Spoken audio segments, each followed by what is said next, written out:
इस वीडियो में हम आपको कक्षा 12 के समान हिंदी का पेपर 2020 का यह पेपर है। 18 फरवरी 2020 का हिंदी समान हिंदी का पेपर है। इस वीडियो में हम आपको पूरा दिखाने वाले हैं। तो सबसे पहले समय 3 घंटे का था, पहले के जैसा ही 3 घंटे समय इसमें, और पेपर कोड 302 ZL। और इसके प्रश्न नंबर 1 में 100 अजान एक सुजान के लेखक, यह आपका 1 नंबर में पूछा गया है। और अगला पेज देखिए, जो ख है, पांडे शर्मा उग्र की कृति अपनी खबर किस विधा की रचना है।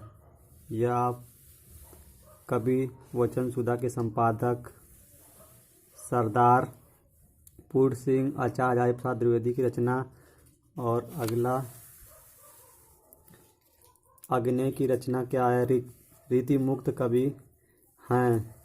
आचार्य साहित्य किस काल को पूर्व मध्य काल कहा जाता है। सुमित्रानंद पंत को ज्ञानपीठ पुरस्कार मिला था। यह आपके 1 नंबर के क्वेश्चन थे। इसके बाद और यह क्वेश्चन नंबर 3 देखिए, दिए गए गद्यांश पर आधारित निम्नलिखित प्रश्नों के उत्तर दीजिए। जल का प्रवाह अनंत होता है, जल का प्रवाह अनंत होता है।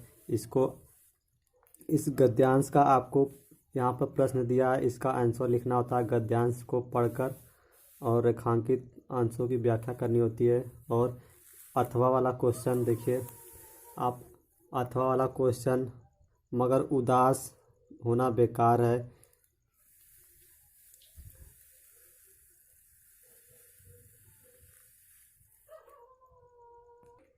और प्रश्न नंबर 4, दिए गए पद्यांश पर आधारित निम्नलिखित प्रश्नों के उत्तर दीजिए। तो आपको ये पद्यांश दिया गया, इसके आधार पर इन सभी प्रश्नों के आपको उत्तर देने होते हैं। और इसका जो अथवा वाला क्वेश्चन है वह देखिए, सावधान मनुष्य। इस पद्यांश को पढ़कर जो निष्कर्ष निकलता है उसका यहाँ पर आंसर, आपको इस क्वेश्चन का आंसर लिखना होता है। और जो 5वां है, 5वां में से किसी एक लेखक का, आपका 3 दिए लेखक, इनमें से किसी एक का जीवन परिचय, साहित्यिक परिचय और उनकी कृतियाँ लिखना होता है। और नेक्स्ट, वहाँ 3 लेखक थे। अब यहाँ ख में जो है किसी कवि का, यहाँ किसी एक कवि का जो है जीवन परिचय आपको लिखना पड़ता है। सुमित्रानंद पंत, रामधारी सिंह दिनकर, सच्चिदानंद, हीरानंद वात्स्यायन, अग्नि का जीवन परिचय लिखना होता है। इसके बाद ध्रुव यात्रा व पंचलाइट की कहानी का सारांश, 5 नंबर दिए हैं इसके लिए। और फिर अथवा में आप बहादुर या अथवा लाठी कहानी का उद्देश्य लिख सकते हैं। फिर इसके बाद स्वपठित खंड काव्य में आपके स्टेट के लिए जो भी निर्धारित किया गया हो आप उसको लिखेंगे। आपके ज़िले के लिए जो निर्धारित किया गया है वह आप लिखेंगे। तो यहाँ पर जनरली मुक्ति यज्ञ लिखना पड़ता है। इसके बाद जो नेक्स्ट क्वेश्चन है, इसके बाद 8वां क्वेश्चन जो है, यह संस्कृत खंड ख संस्कृत से लिया गया है। इसको आपको इसका हिंदी में अनुवाद करना होता है। यदि आपको यह नहीं आ रहा है तो आप इसका भी कर सकते हैं, अथवा वाला। इसके बाद दिए गए पद्यांशों श्लोकों में से किसी एक का संदर्भ सहित हिंदी में अनुवाद करना है। आप इसको हिंदी में अनुवाद करेंगे। 2 दिया है, किसी एक का अथवा कर। इसके बाद क्वेश्चन नंबर 9 है, निम्नलिखित मुहावरों और लोकोक्तियों में से किसी एक का अर्थ लिखकर वाक्य प्रयोग कीजिए।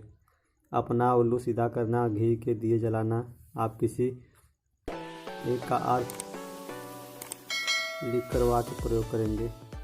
इसके बाद 10th है, संधि विच्छेद से।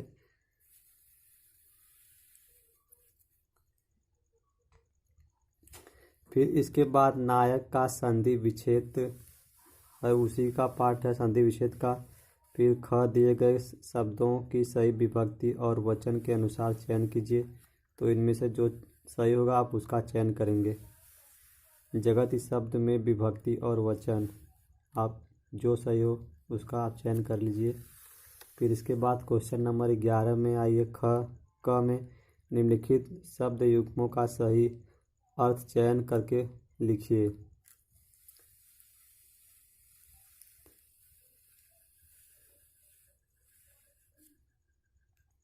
यह उसका नेक्स्ट पेज है।